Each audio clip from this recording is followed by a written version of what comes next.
read the policy. That's all, 20 pages of policy.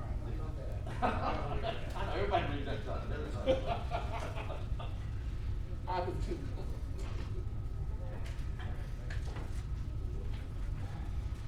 Of course, if you wanna read negative news, you just pick up the 3 or 4 times. I do that I mean, stuff. Deborah covers it well, I mean, I do that stuff. I mean, if you wanna read negative, I mean, just open it up and it kind of runs your breakfast right there every morning. Ready to make a. No. I'm waiting on, I'm waiting on you. Y'all make a decision.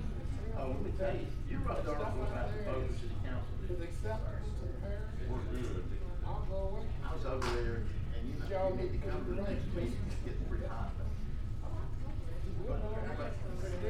Well, Everything you you mark want. the lot. When Montgomery said, come up in the office. Well, I'm from the line. And I said, what is this about? Mike about the next brings the job. Three things. I said, I know it's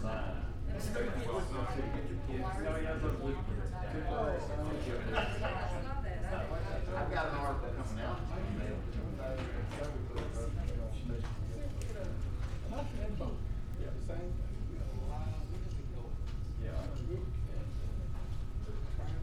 So you five is over on. I'd like to call to order on Caddo Parish Commission meeting for May 6, 2020. Roll call, please. Commissioner Hopkins. Here. Johnson. Present. Jackson. Young. Here. Burrell. Here. Cawthorn. Present. Gage Watts.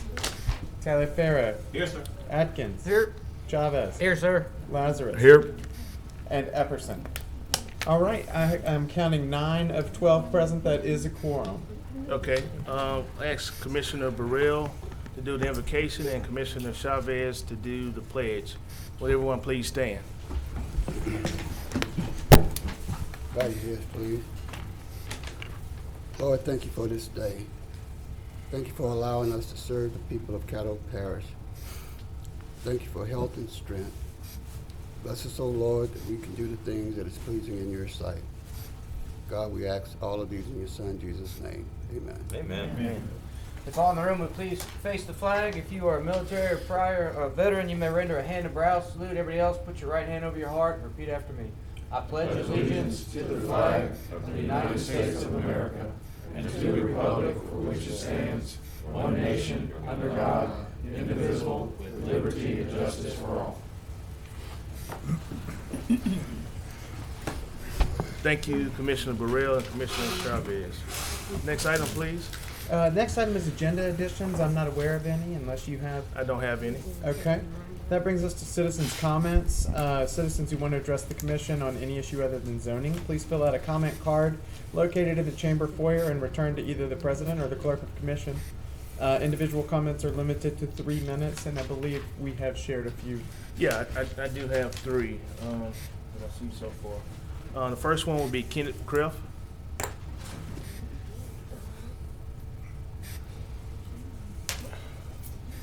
Thank you, Mr. President, members of the commission, Dr. Wilson. 4 items, the last of which is the most important. The first, 157 Archer, we do addresses. I'm confusing this with council. Okay. The orange shirt. John Settle might think it's Clemson orange. It's Life Share Blood Center orange. For my donation yesterday on 5/5, and I fussed at them. It was Cinco de Mayo, but there were no margaritas, no chips, and no salsa. But let's all donate. It really helps. And that makes 19 gallons. So in the middle of COVID-19, I hit 19 gallons. Y'all know me, I like numbers. The phlebotomist, a young lady named Charity, drives all the way up from Stanley every day in DeSoto Parish to work. She said, okay, you're always talking about how many years ago. Well, today's 5/5.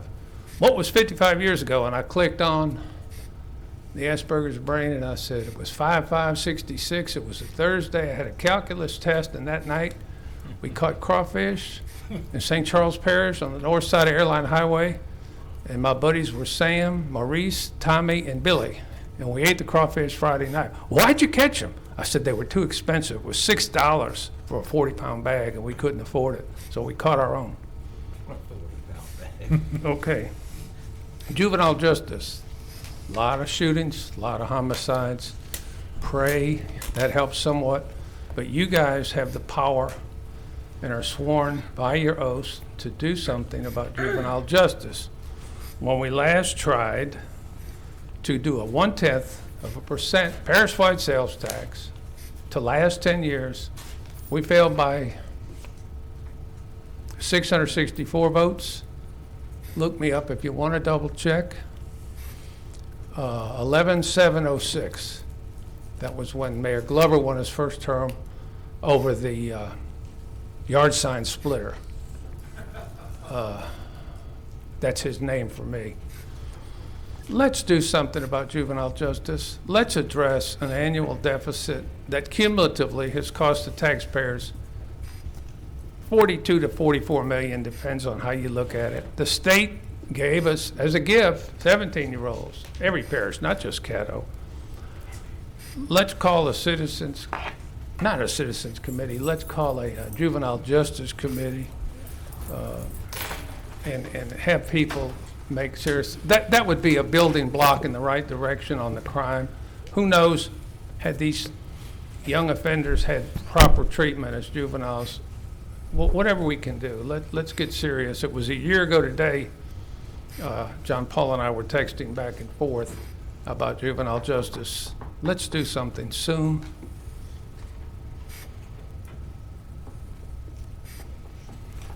Okay, thank you, Mr. Criff.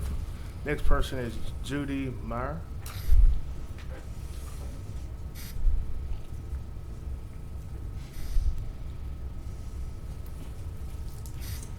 Hello. I just relocated back here. I was born and raised here and moved to Texas, and I've come back in the last 6 months, and I'm disappointed in some things, but I know that it takes a lot of people. I'm sorry. Would you give us your name first? Judy Meyer. Sorry. I just wanted to come today and kind of check things out. I do want to get more involved. I met Mr. Lazarus today. I've met Mr. Chavez once before. We did a community cleanup. So, but really, I'm concerned in particular about the area off of Riding Club Lane, which I believe is Mr. Lazarus' district. So we're going to visit some more on that. But there's lots of debris and wires, and I'm just getting nowhere in contacting the utility companies and phone companies. The internet services, nobody wants to take responsibility for it, and there's wires that are down, there's low-hanging wires, and it's just a hazard, and I can't get a response from anybody to get anything done about it. So I want to see some action, and I'll do what I can to help, but I don't know who to go to. And two, I want to get with you, Mr. Lazarus, on we live at the end of a dirt road, and I'm hearing that, oh, this is the parish, basically it's your responsibility to take care of it. But anyway, I just have some concerns and really just wanted to be here today just to kind of try to get more involved. So thank you for your time. Thank you. Thank you. Ms. Meyer, if Tim is here, Tim might be able to help answer some of those questions for you. He's right outside. Tim who? Tim Weaver. Okay, thank you. He's right outside. Oh, he's right outside the He's out in chamber. the foyer. He's in the foyer of the chamber. Okay, all right. All right, next person is Dr. Will James.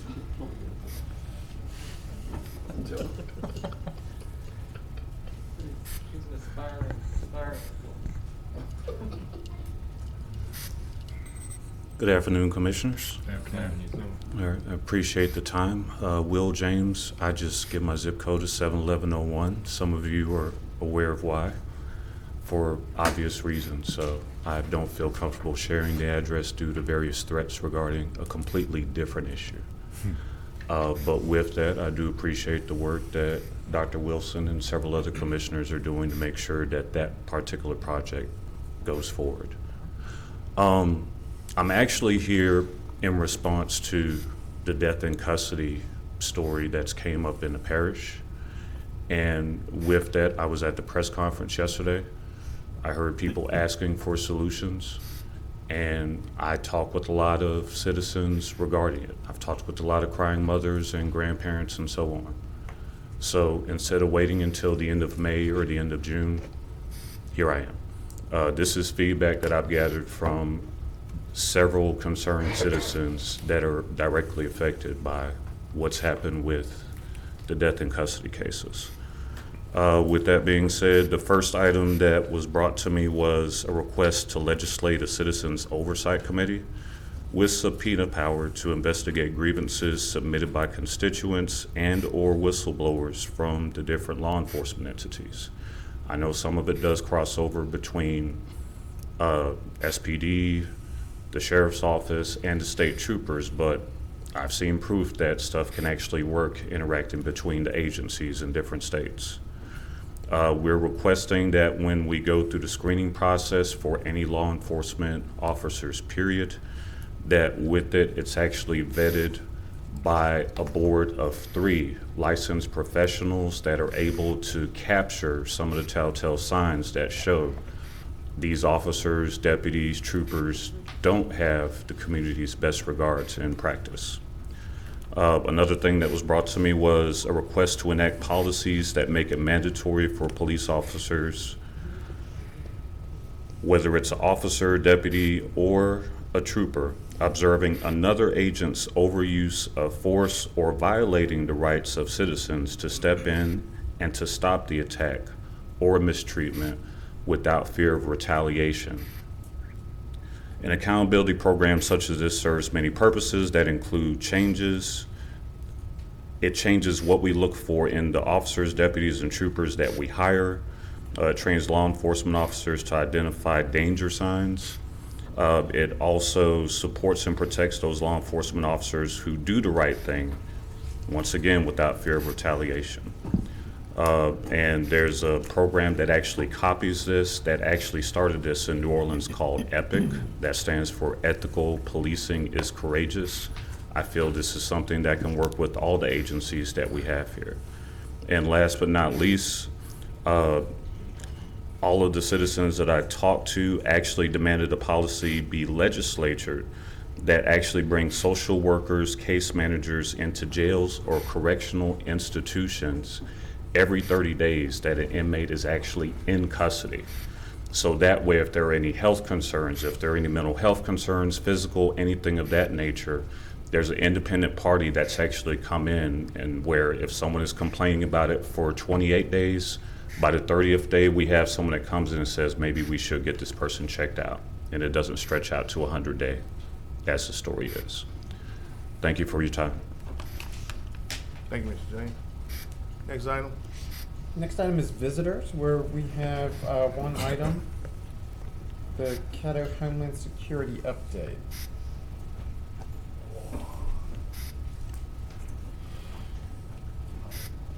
Good afternoon, everybody. Good afternoon. First, Commissioner Jackson, I need to apologize to you about your committee meeting. I actually wrote it down on my calendar. It was 1 o'clock, and by the time I realized it was at 11, I had completely missed it. So I do apologize about that, sir. I had missed So- buying your lunch or something. Sir? I thought I had missed bringing you my lunch money or something. So I was asked to come and give a briefing about 2 disasters that we have gone through in the past year, Hurricane Laura and the winter storm. Hurricane Laura, we can go first. We have 2 programs that traditionally follow disasters that affect our area to a certain level of impact. Public assistance, which is a grant process that the federal government will provide monies available to public entities to recover whatever losses that we have as a result of that disaster. And in Hurricane Laura, Caddo Parish was approved to receive 2 different categories of public funds, A and B, which A is debris removal and B is emergency protective measures, whatever actions that we take as a government body to be able to mitigate the disaster or to be able to protect life and property. So those are the 2 categories that we were approved with. There are other categories, C through G, which are roads and public buildings, levees and stuff of that nature. Those were not approved for Caddo Parish. Whereas in like Calcasieu, where they had the main impact of that, I'm sure that they were authorized for all A through G.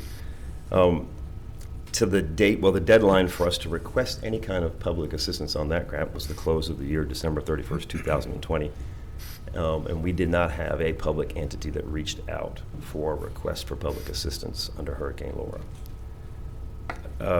Individual assistance, those assistance programs, it's provided to our citizens. They are able to reach out to the federal government for many different funding programs to help them with their loss according to the disasters. Caddo Parish did qualify for individual assistance from Hurricane Laura, and we had 4,878 registrants that did apply for 4 or 5 different programs, depending on it was. And ultimately, and I can provide you with the numbers in more detail, but ultimately, when it was all said and done, the federal government had $12.2 million that were put back into Caddo Parish citizens to help them restore their properties after Hurricane Laura. Winter storm, the one we just went through in February. So public assistance, again, is the program that supports us and our infrastructure as governments. We were initially, and we are actually only approved right now to this day as for Category B, all our attempts to help mitigate the storm itself and to protect life and property. The deadline for additional requests for public assistance is actually this Saturday, May 8th. But I have talked to the GOSEP. I've talked to the GOSEP, his chief of staff, the director's chief of staff today. And the state of Louisiana has every intent to submit for an extension because the winter storm is something that we haven't seen, and they're realizing that there's more in damage. It's more in depth, the damage that they're seeing, and it's just not enough time frame with the deadlines that they've given us to be able to accurately reflect how it's impacted our community. So I anticipate in the next week or so to see a federal extension to that. So with that, we have had several entities that have already submitted requests for public assistance. The Caddo Parish Sheriff's Office did. The City of Shreveport did, and I'll mention something more on the City of Shreveport in a minute. The Airport Authority made a separate request outside of the City of Shreveport. Ochsner's LSU and Willis-Knighton Medical Center all have asked for damages to be recouped from the winter ice storm. The reason I mention, I'll come back to the City of Shreveport because it's the most important one. For us to qualify for any kind of category outside of emergency protective measures, Caddo Parish has to reach $991,000 of a threshold. To date, the City of Shreveport alone has $7.8 million submitted that's currently being evaluated by the federal government. So logically, Caddo Parish is going to see the threshold. So that will open up different categories. The state threshold is only 7.0 million, or just over 7 million. And so to date, City of Shreveport has 7.8, and I've talked to their contractor, and they're looking at probably hitting about $12 to $13 million worth of damages after all is said and done. That being said, our office and individuals from the Caddo Parish administration have reached out to the small municipalities within Caddo Parish repetitively to say that threshold has a good potential of being met, that if there are damages associated with that winter storm, that now is the time, especially before Saturday if we don't get an extension, but now is the time to simply fill out the request for public assistance. They can go out to louisianaPA.gov, and there's a red banner that slides across the top, and they can just apply. And it's just a short questionnaire. It's a 1.5-page questionnaire. But once they've submitted that 1.5-page questionnaire, then a FEMA representative will reach out to them, and they'll start the long process, as everybody knows, of evaluating what truly is damaged and what's not. So I would encourage each of you in your districts to reach out to especially the water plants that you have associated with each of your areas, to at least submit the questionnaire, even if they don't follow down the reimbursement path. At least submit the questionnaire. That way you're in the system as a request for public assistance, because in the next 2 weeks to a month, I would imagine the federal government's going to give us an extension, and I'm hopeful that they'll expand our categories for reimbursement. Individual assistance, so for the winter storm. There's a deadline coming up of May 10th, and it has been circulated. But so far, for individual assistance, we've had 4,885 citizens or registrants, homes in Caddo Parish that have submitted. And through those various programs, so the federal government has reimbursed $7.3 million back into the community. So that's where we stand on those two disasters. And if I'd like to, I could comment on one about COVID-19 as a disaster. Doing some research, Caddo Parish has been approved for protective measures under COVID-19, and the federal government has backdated it all the way back to January 20th of 2020. So protective measures to me would be looking at this room right now and all this plexiglass that the Caddo Parish Commission purchased. And that's eligible under protective measures, and anything that you did to protect not only you and the citizens for COVID-19 is eligible for a 75% cost share. And that is also, would take an entity just to go out to louisianapa.com and file a request for public assistance, and we can start the process of getting monies back for that as well. There is no deadline on that, obviously, because we are still combating the disease. We do have a commissioner on the board for question. Commissioner Jackson. Yes, thank you, Robert, always for the work that you do. I had to come see, do y'all sleep over there doing hurricanes and stuff? Do you have like a bunker or something? We do. Okay. My staff, we do stay at the office, especially this past winter storm, because travel was rather hard between the office and home. So. Yeah, because y'all always on the clock, so appreciate the work that you do. I would just wanted to go back real quick on the Hurricane Laura. You said no public entity submitted for public assistance? And no one requested public assistance.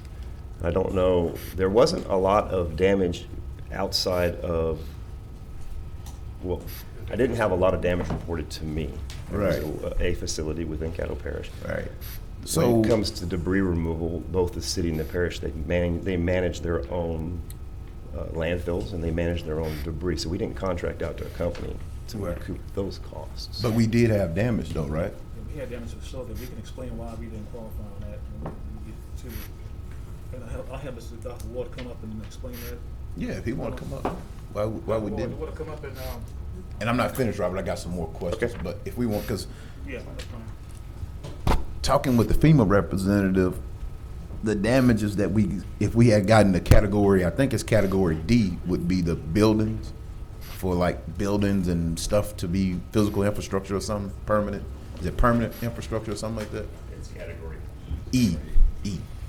You're right, Commissioner. So we actually did make so in the damage assessments after the hurricane came through, we did reach out to FEMA. We presented them our case. The first, you submit 3 things right off the bat anytime you're doing with FEMA. The first thing we submit is our budget. Second thing you submit is our insurance. Third thing you submit is how you're going to purchase your materials or your replacement.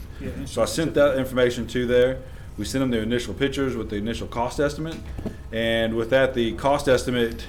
So the building had the roof ripped off, and it was raining inside. It started mildewing real bad. What FEMA will pay for is that if you stop the process right there by covering it up and then just rebuilding what you've got, they will not do any enhancements. Okay. And so the decision was made somewhere that we needed to go ahead and strip it all the way down and start the rebuilding process, at which time FEMA then kind of says, no, we can't participate in that any longer. Your insurance kicks in, and then your whatever's after that is there. So. Gotcha. So, that makes sense. Yeah. So what happened? FEMA would want us to build it back the original. Okay. But the insurance companies, they declared the whole thing was damaged beyond repair. That makes sense. Mm-hmm. And I don't know if the FEMA representative knows that. I don't know if y'all talked. So we actually have several FEMA representatives that I deal with on a constant basis. Have you talked to this Myrna? What is her name? Myrna Chase lady. The name doesn't jump out at me, Commissioner. Okay. I have Wilmanetta. She's the one who we make contact with for all of our damage assessments and applications. And then we have as Robert was mentioning earlier, any organizations or towns or villages that needs technical assistance in filling out their process. Okay. Jimmy Casper is the one. You contact him, and he's sending emails constantly of trying to help anybody who wants to apply. Gotcha. In fact, I forwarded again this week to Greenwood, so if they wanted to make application before Saturday, they had that opportunity to again, and he'd be willing to help. Now, And that's for the winter storm, right? that's for anything. Those are our FEMA representatives, no matter what. Right. That's why I have contact with them, because we've done we've looked at 4 different ones in the last year and a half. So I keep them on speed dial. So, Yeah, so, you also spoke to Mr. Festivan too. okay, so did you get it to Mr. Festivan as well, and I think the mayor of All City? And Blanchard. And Blanchard as well, because they were saying that they hadn't got anything, and I don't know, do they send all that to us and we make the application to Robert? How does that flow? What's the workflow? I'm sorry. Appreciate it, Ken. In regards to Vivian, I personally talked to him and sent him the email and then walked him through the process of how to register. Each applicant, each mayor of that municipality within Caddo Parish, they have to submit themselves. Our office staff is happy to go sit with them and do it, and but it's not a lengthy process. Well, see, she seemed to have said that we could get all the municipalities as one. Caddo Parish can submit, And yes, submit. and you are correct. To make sure that we are hitting our. You are correct. The number paperwork threshold. process behind that, the reason why we probably encourage each applicant to do it, because the paperwork process, if you've included every municipality under one applicant within Caddo Parish, is massive. I'm not saying that it can't be done legally. Yes, you are correct. Okay. I don't know, but she was suggesting because those smaller municipalities might not hit the threshold. Well, so that's the threshold for this winter storm is going to be met. They don't have to meet the threshold. They just need to apply. Okay. So with the city of Shreveport, That's hitting correct. The city of 7 Shreveport's million. within Caddo Parish, so Okay, so that that automatically automatically covers the that's parish correct. as a whole. So we want to encourage those small municipalities just To to submit open whatever up the they get. process. And FEMA will send them, just like Dr. Ward had said, they'll send subject matter experts into their area Okay. to help them say, this is what damage you actually really have. Okay. Okay.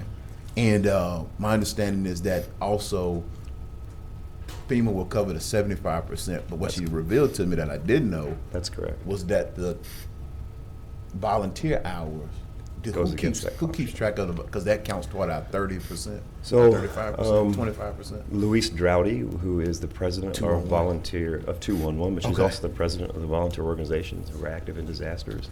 And whenever I go through the paperwork Okay. of this process, I ask her for our volunteer hours, because you are correct, that does go against our 25% cost share. Okay.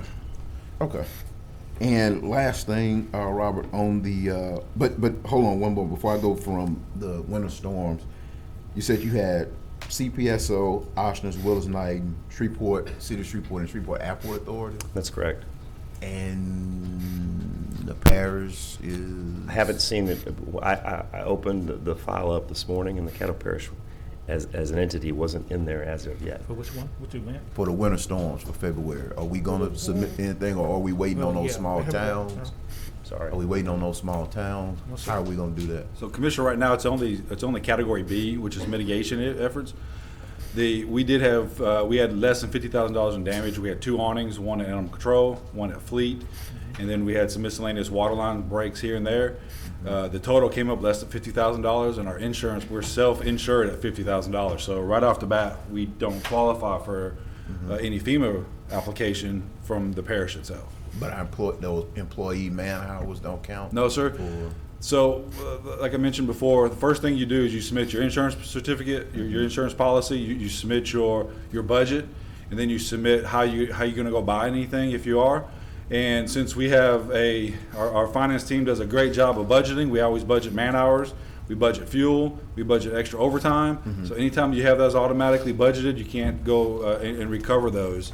And in this case too, the ice storm is for mitigation, so that wouldn't be under that. Gotcha. That would be under like a Category E category later, or a permanent. cleanup if we had to do a cleanup after a hurricane or Gotcha. something worse. So those wouldn't even count. But typically, we very seldom get to charge any labor unless we're doing like debris pickup. Okay. Because of that category, that category falls in like a force account, Okay. and therefore we can actually charge from there. But since we already kind of budget for it already, they do not pay. Gotcha. Commissioner Jackson, your time is up. You can get an extension. Ain't no time limit on the visitor. It's time for questioning. That's part of the bylaws. I had never heard of that. Well, I got a question for I would like to, I COVID-19. can make a comment to So that. you need time extended? No, I don't know. I ain't never heard of that on the visitor. Where is that in the bylaws? Where's the time limit on the visitor? It's under any questions. It's listed as questions. So you have a time limit under questions. So you've been asking questions. Even though it's under visitors, it's dealing with questions and it's dealing with debating. So that's in the bylaws. So do you need some additional minutes? I need another 5-6 minutes. You can't get 5, 6 minutes. You want 3 minutes, that's what we Well, agreed I to. ain't never seen that. Somebody gonna have to point that out to me. I never seen or heard Motion of for that. 3 minutes, Mr. Chairman. We eating up that kind of shit. I don't want to chew up any of your time A motion and a now. second to extend 3 minutes. But Second. Acclamation. Acclamation. All right. Can We got 3 somebody minutes. send me that? Cause I ain't never seen that about visitors. It's questions. It doesn't say category visitors, it said questioning. So you're questioning the visitor, that's still a question. We're gonna have to dig into that. You got 3 minutes. So without chewing up a lot of your time, Yeah. there is the FEMA is right now evaluating our damages. Okay. They within this past week was when the submission from the city of Shreveport has come down. So Okay. they are just now aware that we actually have a significant impact Okay. from the storm. So there is a very good chance. And that's Okay. why I'm saying that these smaller municipalities and the parish have not They just missed need to out. apply. Have not missed out on any opportunity to recoup funds. But they just need to get something in the system before Saturday is what it is. what I As of hear. right now, yes, that's the official deadline. Okay. And my last one is COVID-19. I thought that Part B was moved up to 100% reimbursement. Oh, if you see new documentation since then? Yeah, I thought the president signed an order that bumped it up to 100%. I apologize, I'm not aware of that. Double check. I can check most definitely and get back Yeah, with you. but I thought he bumped it up to 100% reimbursement. They often do that, so that is a possibility. So if we can, I know we did a lot of spraying, we did mask giveaways and stuff Yes, sir. like that. So who would be the person that Wouldn't would? that be CARES Act relief monies, Commissioner? Well, it's all part of mitigation too, though. So It's a disaster is a disaster. Yeah. So someone from the Caddo Parish Commission would need to go out and request public assistance get under reimbursed the for that. disaster of We got COVID. reimbursed for the mayor. Start that process. well, I just think that, we've done I know there was a gap in between what the state provided to us at the end of last year Yeah. and what we put out. Yeah. I think that gap can probably be covered with FEMA, Yeah, that FEMA piece. but we have that on the list, but we didn't get paid for in our American Recovery Plan, Right. American Rescue Plan as well. Well, I just think that you also have a FEMA option as well that you can go is Yeah. to Yeah. I use think we did- FEMA. Yeah. Dr. Ward, did we put in for that, PPEs? Finance, y'all did it through the CARES Act. You can't get reimbursed twice, we don't have any. Right, I'm not saying be reimbursed twice. Listen to what I'm saying. Okay. There was a gap in between what we got reimbursed at the end of the year between the state. Whatever that difference was, or not gap, whatever that difference was, why wouldn't we ask FEMA to go ahead and reimburse us on that? All the NACO calls I hear say is, try to hit all those pots of monies on your reimbursement. Try to check all those boxes off, and so you can get it. Yes, so last March, we made an application to FEMA. We had a FEMA PA. And again, we sent them the 3 documents that we had to send them. And then when the CARES Act came out, the CARES Act was reimbursing everything we had. Last time we checked in the fall before we had to cancel our application, whatever that FEMA or whatever CARES Act didn't pay that was left over on that, we sent to our representative at FEMA, and they told us that they weren't applicable. Right. Some of the reasoning behind it was that the decisions to spend some of those funds were being made in like August and September and October, and at that time FEMA wasn't paying for any of those. They were only going back to January, February, March when the disaster first happens. So they declined us at that time, and we went ahead and closed the application out. But we'll look into it again. Yeah. I'm not familiar with. I'll get with finance. I sent it to you. And I see sent it to what Dr. they Wilson have. But a couple months we ago. were turned down before with what was left over, not paid. Yeah. But they're very diligent. Okay, because the president bumped it up to 100%, and he took Right. it all the way back to January Yes, sir. of all of 2020. So Yes, we weren't concerned about going back to January. They were concerned with decisions that were made in August, September, and October that CARES didn't cover for. Right. And FEMA said they weren't going that far. They were Right. stopping back at the original disaster. Right. But I mean, we'll be But I more think the happy to new look at XO it covers again. it, so might want to check. We'll Check check on it. it I think again. the new Sure. XO covers it. Sure. All right, And I Commissioner believe it's Jackson, your time is 100%. up. Okay, we find out. All right, appreciate it. And I'll check on an update on it when we do it. Appreciate it, Robert, all the Okay. time. I think some more commissioners got. Commissioner got you. Burrell. Yeah, Officer Jump, I wanted to ask a question. You mentioned individual residents. How is that covered? Didn't you mention that you all had so many claims from residents? Yes, sir. Did I understand you to say that? Yes, sir. So after a disaster,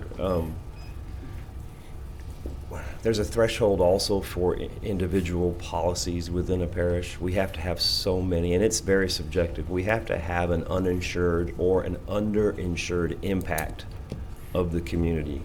And that's part of my job, is to argue or to put our case forward to the federal government to say that, yes, we've had this impact. And I sit and we go back and forth. So for both of the disasters, we were successful in getting individual assistance. And there are 4 or 5 programs that are associated with that. And what happens is then the Federal Emergency Management Agency sets up what they call a disaster recovery center, normally within the community, but this time because of COVID, we didn't want to congregate people, so everything was done digitally. And then we get that announcement out into the news media and as much publication as we can, as does FEMA. They publicize it. So we don't have a center here. You have to call FEMA wherever. You would apply actually there. you would actually go out online to disasterassistance.gov, and a citizen would then see first if Caddo Parish was eligible. It actually lists it by parish.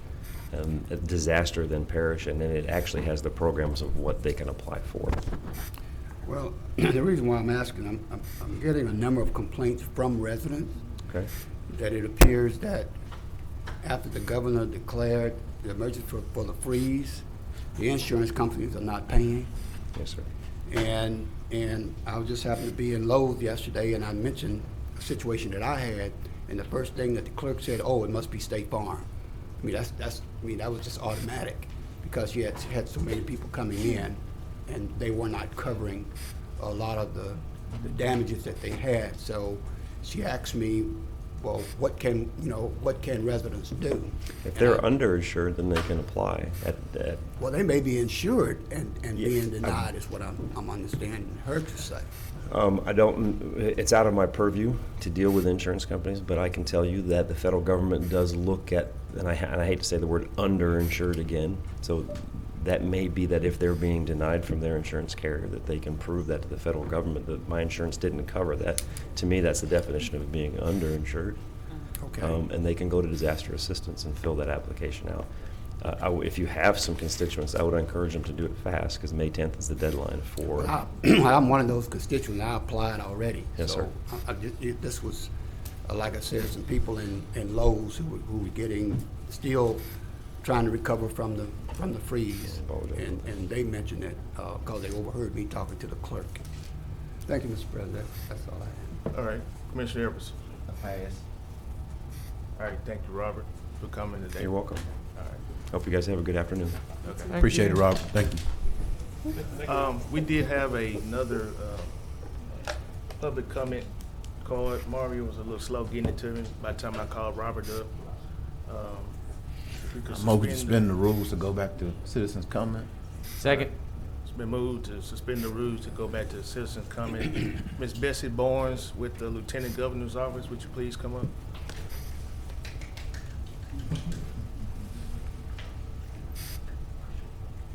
Good afternoon. It's a pleasure to be here today and have the opportunity to share an event that is happening tomorrow with the citizens of Caddo. Thank you for letting me address you.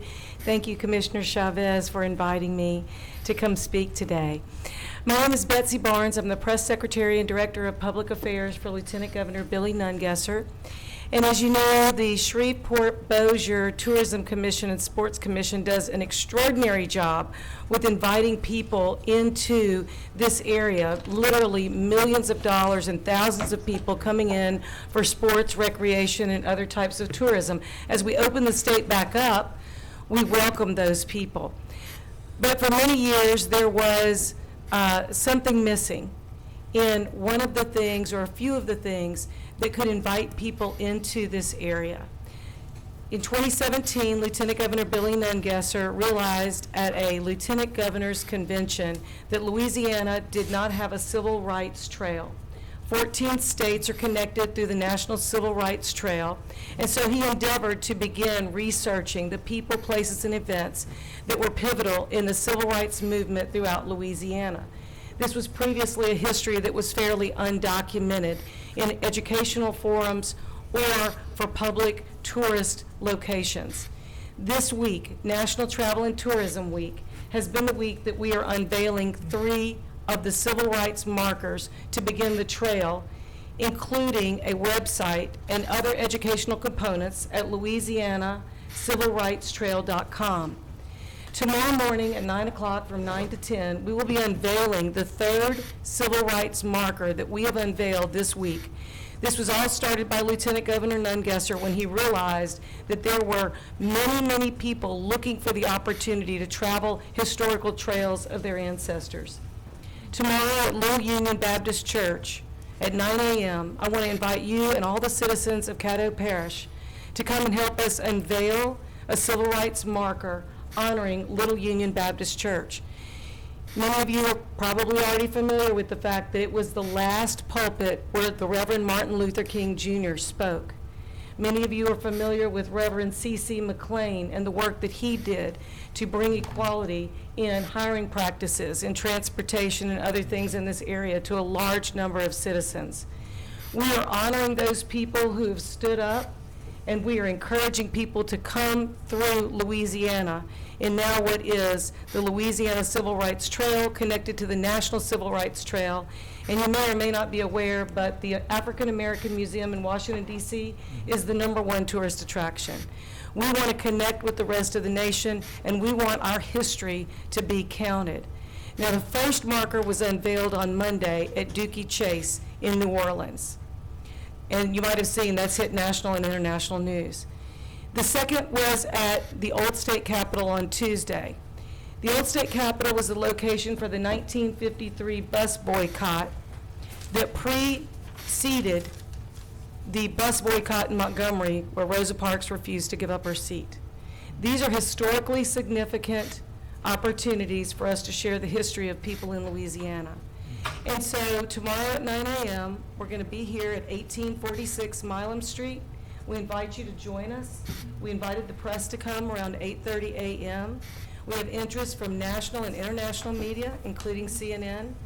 The people that are involved in doing this over the last 2 years have done extensive research, including interviews with people in their homes who are elderly or not able to come out and tell their story. And so, despite the pandemic, we've been able to begin a 15-marker journey that will extend beyond that. But the first 3 have now been in place, and the last of the 3 this week will be unveiled here.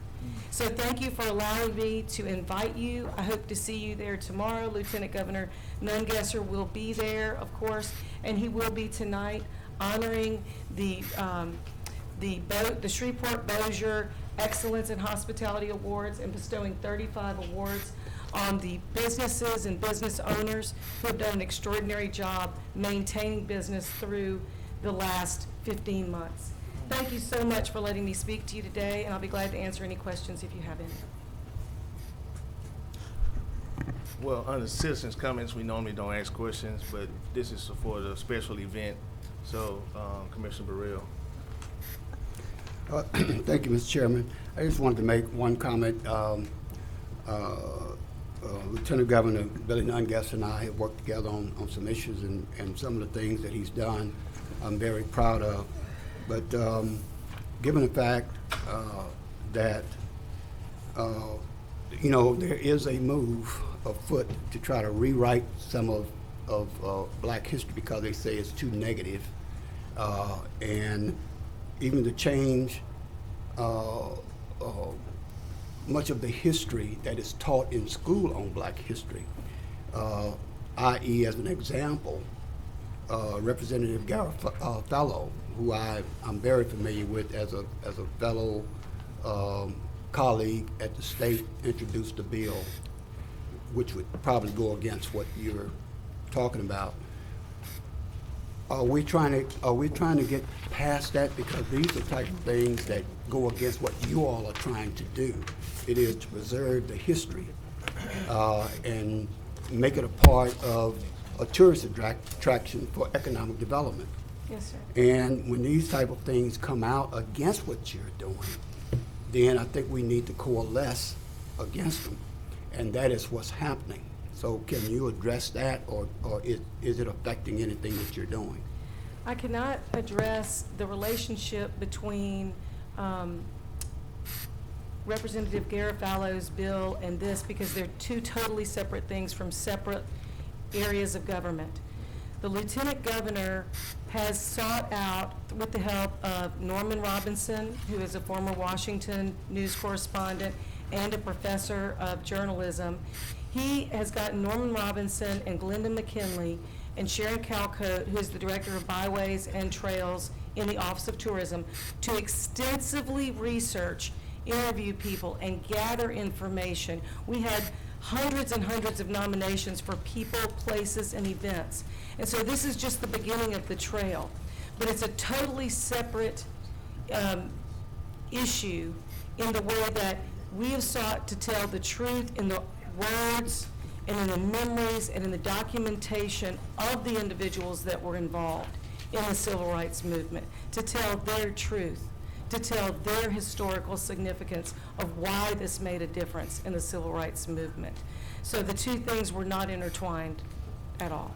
Okay, again, I like I said, I compliment what you all are doing because I do follow Billy because I know him personally.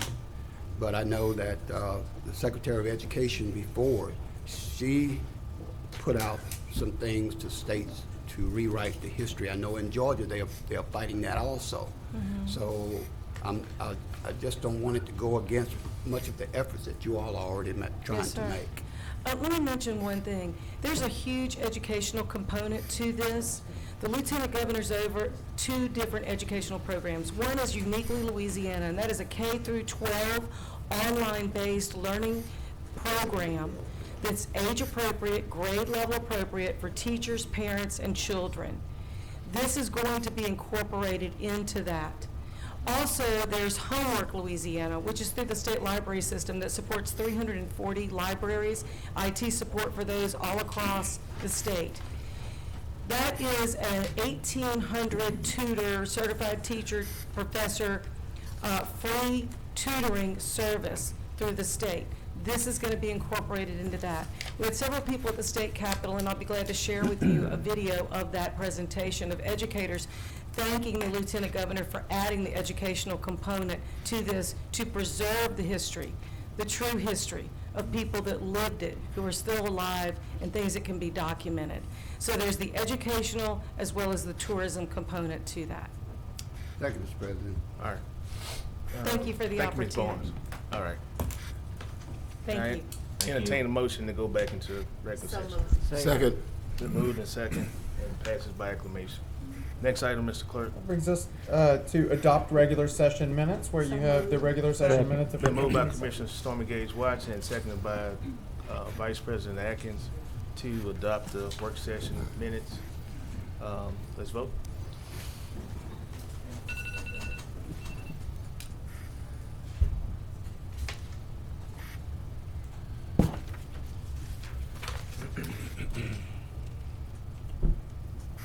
That motion carries with 12 yeas and no nays. And that brings us to special resolutions, where you have 2 items. The first being a special resolution of recognition and appreciation for Dr. Martha White. So moved to approve, and we'll present it at another date when she's in town. Second. Moved by Commissioner Jackson, seconded by Commissioner Gage Watts.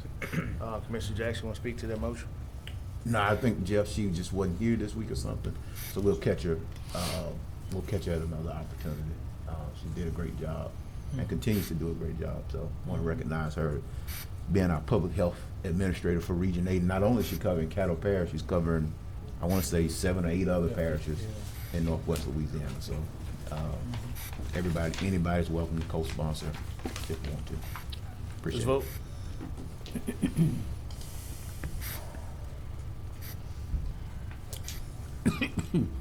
And that motion carries with 12 in support and none in opposition. That brings us to the next item, special resolution of recognition for Sam Burns on his first PGA Tour Championship title. So moved for adoption? Second.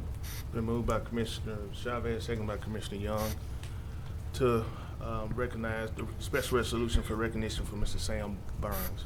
Commissioner Chavez, President, we'll hold off on. on presenting today. We're going to try to do it at the golf course in my district. Okay, I'll let everybody know when we do it. all right, let's vote.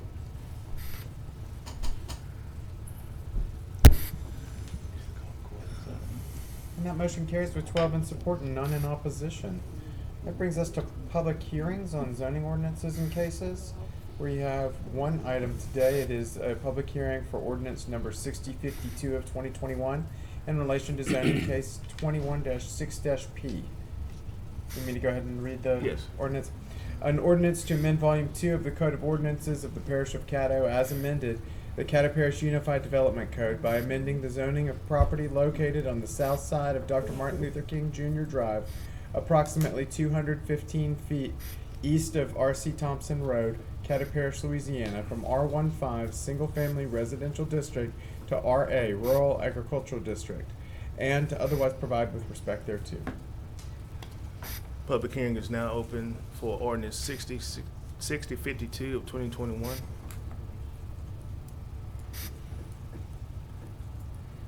Seeing no one, public hearing is now closed on ordinance number 6052 of 2021. All right, that brings us to public hearings on ordinances, where you have a number of items today. Would you like me to Read all of them. read all of them first? Okay.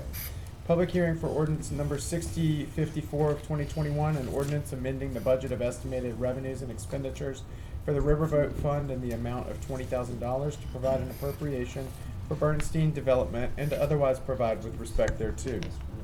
The next item is the public hearing for ordinance number 6055 of 2021. It's an ordinance amending the budget of estimated revenues and expenditures for the Riverboat Fund in the amount of $10,000 to provide an appropriation for Pomoja Art Society and to otherwise provide with respect thereto. The next item is a public hearing for ordinance number 6056 of 2021. It's an ordinance amending the budget of estimated revenues and expenditures for the Reserve Trust Fund and the Capital Outlay Fund for the year 2021 to provide an appropriation of $1 million from the Reserve Trust Fund to rebuild a building destroyed by Hurricane Laura and to otherwise provide with respect thereto. The next item is a public hearing on ordinance number 6058 of 2021. It's an ordinance amending the 2020 budget to adopt the budget of estimated revenues and expenditures for the Head Start Fund and to otherwise provide with respect thereto. The next item is the public hearing for ordinance number 6059. It's an ordinance amending the 2021 budget to adopt the budget of estimated revenues and expenditures for the Head Start Fund and to otherwise provide with respect thereto. The next item is a public hearing for ordinance number 6061 of 2021. It's an ordinance amending the 2020 budget to adopt the budget of estimated revenues and expenditures for the Section 8 Fund and to otherwise provide with respect thereto. The next item is a public hearing for ordinance number 6062 of 2021, an ordinance amending the 2021 budget to adopt the budget of estimated revenues and expenditures for the Section 8 Fund and to otherwise provide with respect thereto. And the final item in this section is a public hearing for ordinance number 6063 of 2021. It's an ordinance amending the budget of estimated revenues and expenditures for the general fund to provide an appropriation for a safe summer work placement program and to otherwise provide with respect thereto. Public hearing is now open for ordinances number 6054, 6055, 6056, 6058, 6059, 6061, 6062, 6063 of 2021. Public hearing is now closed on those ordinances. Next item. That brings us to zoning ordinances for final passage, where you have the one item, which is ordinance number 6052 of 2021 in relation to zoning case. Move to adopt. Second. Second. Been moved by the chair, seconded by Commissioner Epperson. I sound like it.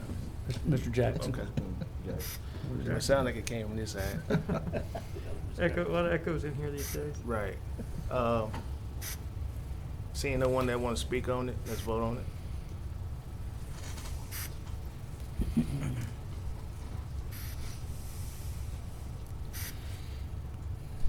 Commissioner Jackson. All right, that motion carries with 12 in support and none in opposition. And that brings us to ordinances for final passage. Ordinance number 6049 of 2021 is your first item in this section. It's an ordinance amending the budget of estimated revenues and expenditures of the Oil and Gas Fund to provide an appropriation of $100,000 for the ESO fire reporting system and otherwise provide with respect thereto. This is an item that already had its public hearing at our last meeting. So move to adopt. We'll move by Commissioner Chavez, seconded by Commissioner Talaferro. Commissioner Chavez, you want to speak to this motion? We did extensive research on this, and they spoke on it a lot. Actually, I'll yield for the commissioner of the district. Well, I need to move to make an amendment to, on paragraph 3, to strike through City of Shreveport and to insert Caddo Fire Chiefs Association and Caddo 911 Communications District. Second. It's been moved by Commissioner Hopkins to make that amendment and seconded by the chair. Commissioner Hopkins, you want to speak to that motion? No, sir. All right. Seeing no one else, let's vote. I have a question. Yes. I just have one question for clarity. This reporting system that is going to be replaced, is this operable like the tornado system that we currently have in place? No, what this will be a system that each one of the fire districts and the City of Shreveport's fire department, they'll use, and they'll use laptops. It's for their reporting. They'll is be what able they're to doing. communicate with each other, Yeah. the city and the parish fire department. Right now, we've got different fire districts, and the city all are doing something different. So And this is puts it going to into put them one on. system. Okay, they'll be on one platform. Right. Okay. Thank you. That's it, Mr. President. My machine down. It's down? Yeah, I had a question too. Okay. My Commissioner machine Jackson. down, Jeff. What's that? My machine down. Your voting machine is down? Yeah. I don't know, it's just showing the seal. But I did have a question. So when we strike it out, the cost share, I know there was some additional cost share. So is those fire districts basically? The cost agreeing? share is basically going to be, when it comes right down to it, 911. Mhm. They're gonna pay for that $100,000 Is that- yearly maintenance. That the Caddo 911, is what you're Right. talking about? Okay, I just. Yeah, all we paying is for is the initial equipment. The It's all- initial okay. 100,000. Appreciate it. Thank you, Mr. President. Seeing no one else, let's vote. You're just going to have to hear vote by roll call because we're Okay. Yes. Yeah. Do you want to do, okay. Next item? One moment, I'm sorry. Commissioner Jackson's voting machine didn't work, but we did record his vote.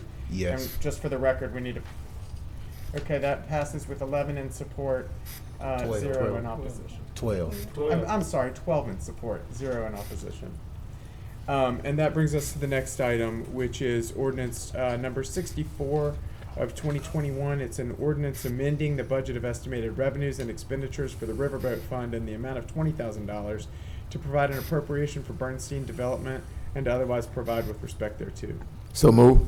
Second. Then moved by Commissioner Carthon, second by Commissioner Jackson. Commissioner Carthon, you want to speak to your motion? Yes, I think we went over this a couple of weeks ago. This is one of those scenarios where the entity, got flushed into the COVID piece in 2020, and what we was trying to do was make them whole for 20 and 21, and so they're doing good work in this local community, and very in support of us moving forward with this. Commissioner Jackson. If it's okay with Commissioner Carthon, I'd like to just englobe those 54 and 55 together, take them together. I think they're all in the same boat. Second. Second. Well, if I can, I was going in Globo. Okay. 60, 54, 60, 55, 60, 56, 60, 58, 60, 59, 60, 61, 60, 62, and 60, 63. Second. It's been motion to englobo and adopt. You didn't need me to repeat those, Jeff? I think I got, it's, so you 60, omitted, 54, 60, 55, 60, 56, 60, 58, 60, 59, 60, 61, 60, 62, 60, 63. got it. Okay. Seeing no one on the board, let's vote on those. Huh? Yeah, on 6063, there's an amendment added to it. Okay. So leave it off. So we'll just Yeah, take so we're 63, adopting it as 63 out. So the omit then we'll- 6063. Because we can't add another amendment to the, Okay. because we already at Okay. 2, max, so. Okay.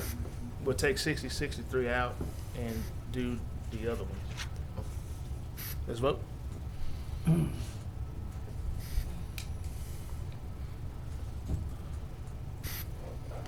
All right, that motion passes with 12 in support and none in opposition.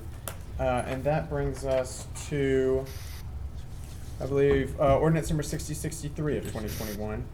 It's an ordinance amending the budget of estimated revenues and expenditures for the general fund to provide an appropriation for a safe summer work placement program and to otherwise provide with respect thereto. So move to approve.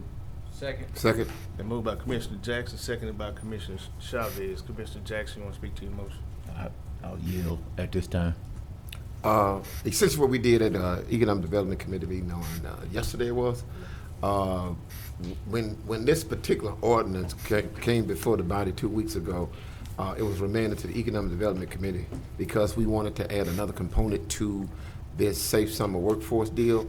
And the component that we're added is an internship that would employ 20 students that are residents of Caddo Parish.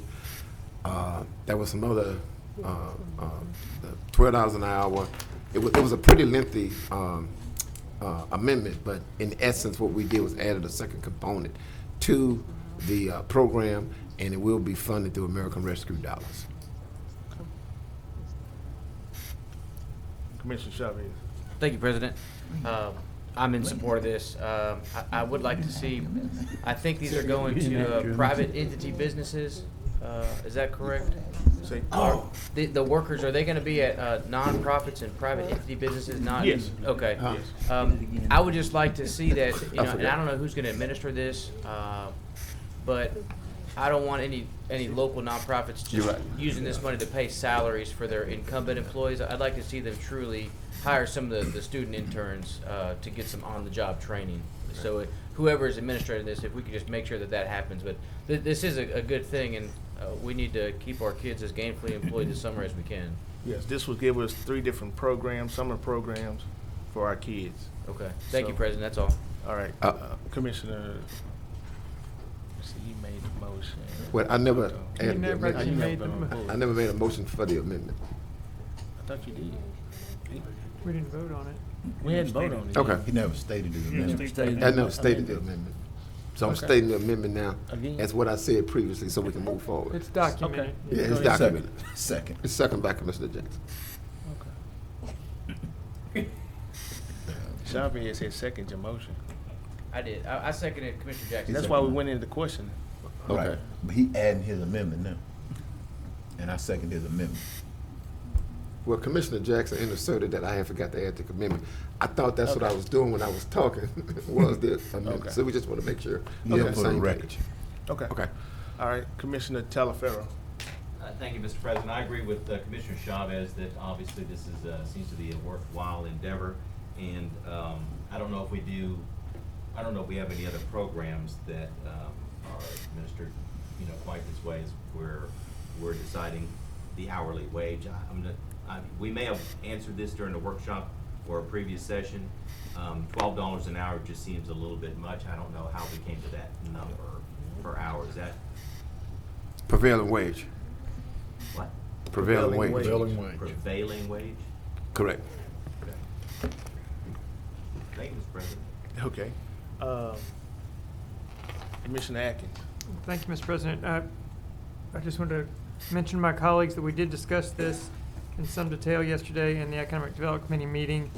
I had some concerns about implementation, but Dr. Wilson, correct me if I'm wrong, Dr. Wilson felt that we could certainly get this implemented with our partners.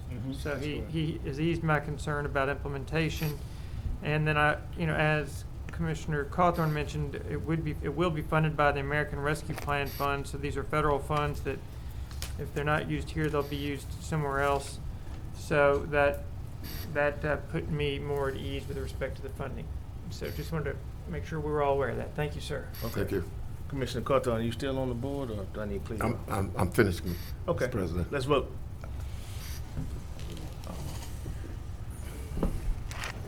Everybody is, this is on the as amended. As amended. As amended, As amended and adopted. So that motion passes with 12 in support and none in opposition. And that brings us to zoning ordinances for introduction by title, of which we have one today. To introduce ordinance number 6064 of 2021 in relation to zoning case 21-5-P.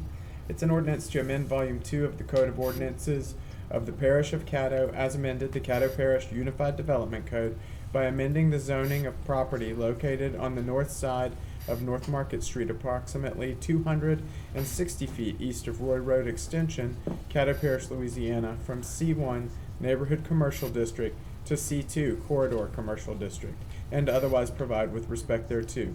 That's in District 2. That brings us to ordinances for introduction by title, where we do have a few today. The first item is to introduce ordinance number 6065 of 2021.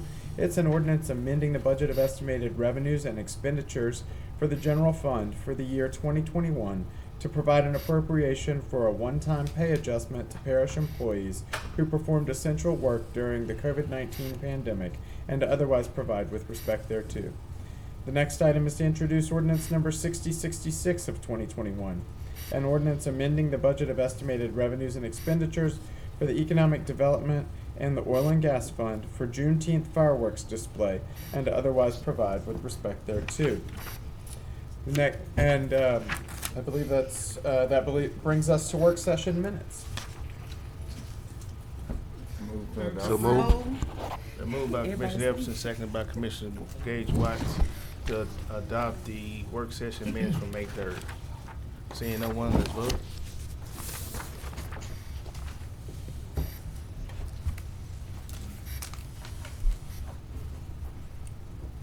And that motion carries with 12 in support and none in opposition. We do not have any resolutions or old business on your agenda today. We do have a number of new business items. So the first item is to confirm reappointment to the Zoning Board of Appeals, authorizing the reappointment of Mr. Fred Moss to the Zoning Board of Appeals. I'd like to englobal and adopt the confirmation of the reappointment of Fred Moss to the Zoning Board of Appeals, to appoint Yolanda Lane to the Northwest Louisiana Human Services District, to appoint Marty Woolrich to Long Range Planning Citizen Advisory Committee, to appoint Honorable Paul Young to the Long Range Planning Citizen Advisory Committee, appoint Ray Holman to the Long Range Planning Citizens Committee, to appoint Billy Francine Bryce to the Long Range Planning Citizen Advisory Committee, to appoint Chris Crackman to the Long Range Planning Citizen Advisory Committee. Second. All right, so it's been moved by the chair, seconded by Commissioner Chavez and Globo, all those appointments. Seeing no one, let's vote.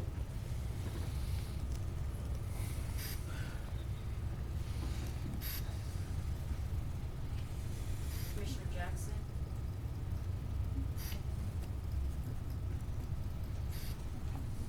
And that motion carries with 12 in support and none in opposition. And that brings us to the next item, which is the Caddo Parish selection of LCDBG, the Louisiana Community Development Block Grant application. Selection to forward to the state for possible funding relative to the LCDBG program. Move to adopt. Moved by Commissioner Lazarus, seconded by Commissioner Jackson. Commissioner Lazarus, you want to speak to the motion? Yes, sir. This is presented to the CDBG last week, and Parish looks upon it favorably. Public Works has asked us to move it forward. All right, seeing no one else, let's vote.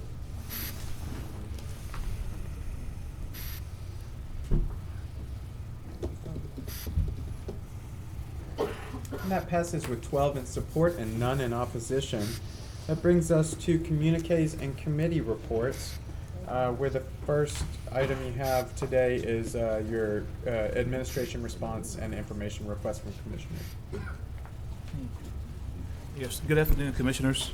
Just want to recap what I told you all on Monday at the work session about the Confederate Monument. We are working to find another source to make that happen because it came over budget, and we already refused that report that we received.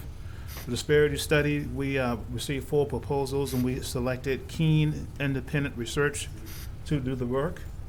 I-49 welcome signs has been approved within the state's right-of-way, and we're waiting on the permit to be approved by the state to proceed with the work. The emergency rental program is going on just fine. We have 3,700 applicants, and we send the first check out on May 30th, and we'll be sending another one out hopefully tomorrow, and that's proceeding well also.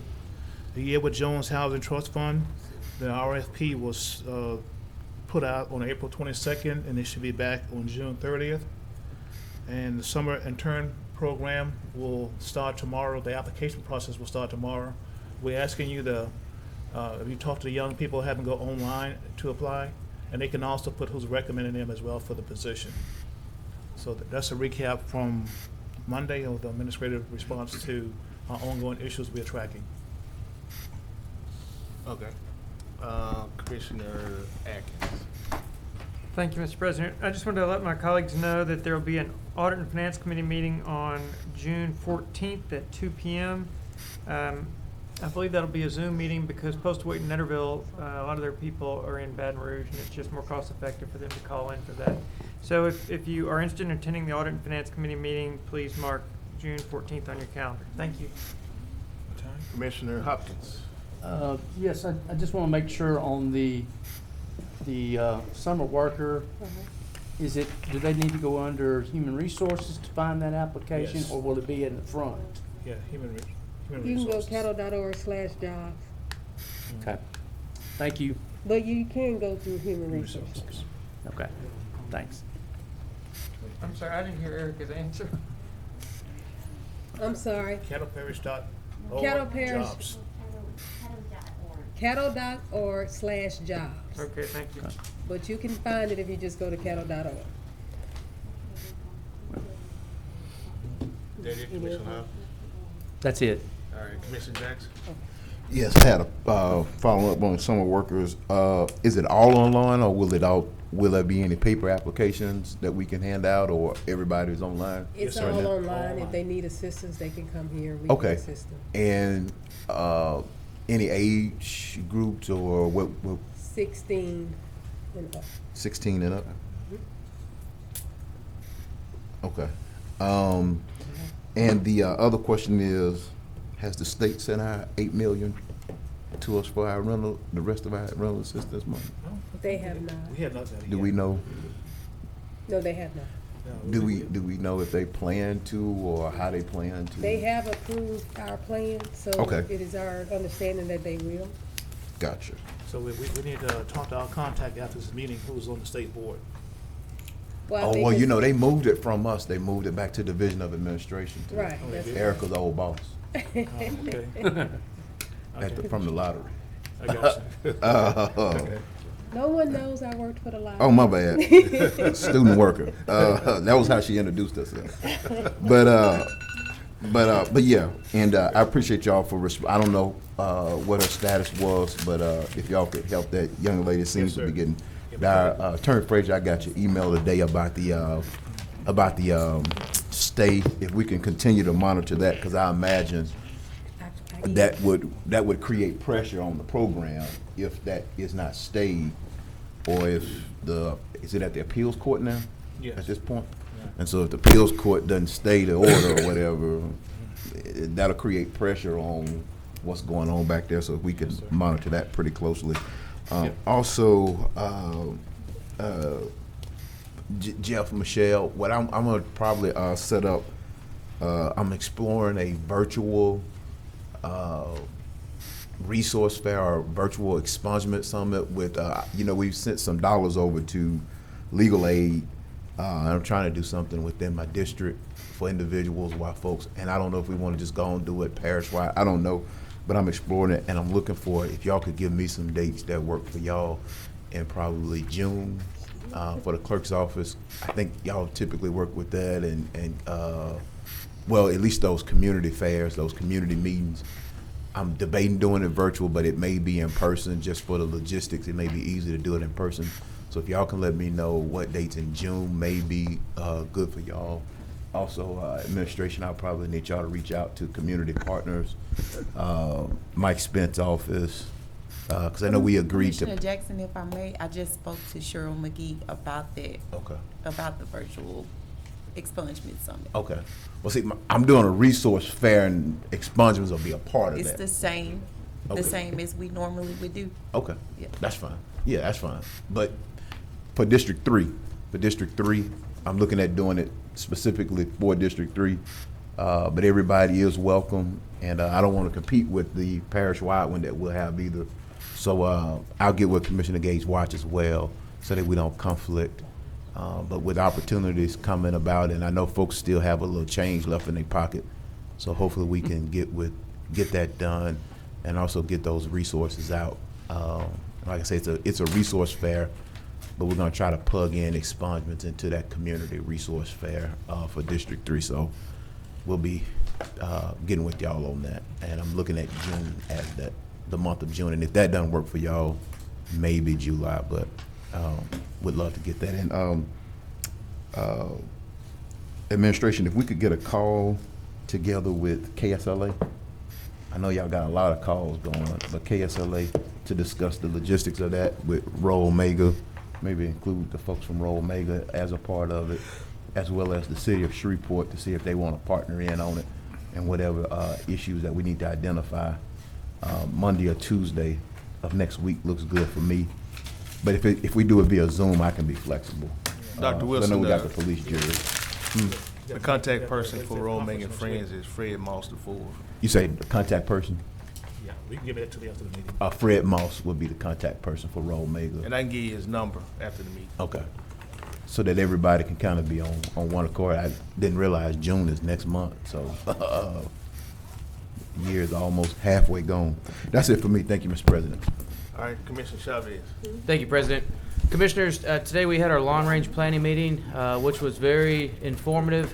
We're going to actually put a second one on the book, so I ask that you guys all come to this, make it a valid point to try to be at this next meeting.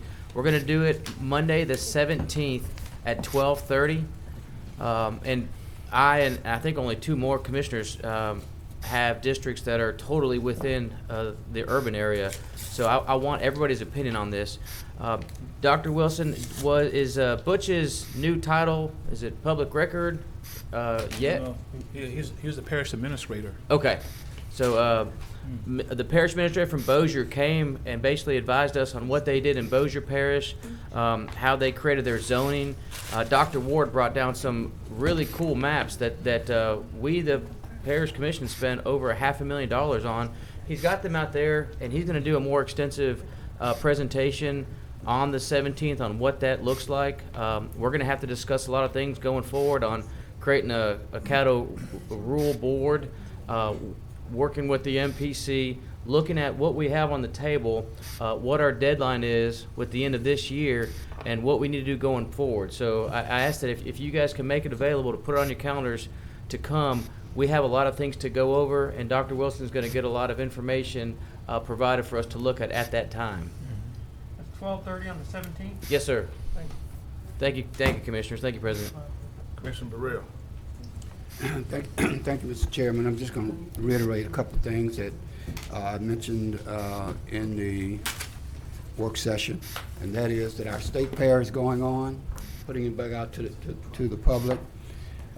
Since this pandemic, I think it's a great opportunity to get out and share with your families. Since we've been cooped up so long, it's going very well. I passed it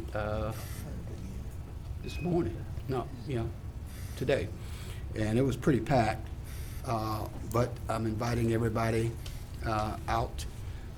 Chris D'Adano puts on a very, very good fair. This is our first spring fair. I think I was also going to have a fall fair, but took the opportunity to go out. The second thing, I think I had asked Woody or either our attorney to research that fireworks legislation that I had put forth for the state, and it passed unanimously in the legislature for economic development reason for Juneteenth. Since it's coming up again, I think there's a great way to help educate our youngsters to know why we are celebrating it, and fireworks just goes along with it. So I would like for you all to send me a copy when you research it, and hopefully we can possibly move that forward. Thank you, Mr. Chairman. Commissioner Carter. Yes, Commissioner Burrell, yeah, you make a good point about the fair. If you didn't attend the fiesta at the fair on Sunday, you missed a great event. Very well attended, a lot of entertainment, a lot of good food. So yeah, the spring fair, we haven't done it before. It looks like you're doing a great job out there. Thank you. Except for the weather. Say it again? The weather has been a little bit inclement, but they are making up on the days Oh, that are yeah. clear. Oh, yeah. Thank you, Mr. President. All right, next item. Next item is President's report. All right, today we did have the American Rescue Plan Committee meeting. In that, we discussed categories for utilizing the American Rescue funds. We also discussed an application for requesting funds for entities outside of the parish. We'll have another meeting that will be set up in June. In that meeting, we'll have more data to fill out those categories that we did a pre-budget on for the $46 million. I think that's about it. She talked about the Civil Rights Trail announcement that's going to be tomorrow, the unveiling. I was going to mention that, but she already did. So that's pretty much it for the sake of time. Next item. Going to bring us to citizens' comments, late arrivals. We have none. Next item. That brings us to adjourn. So move to adjourn. All right.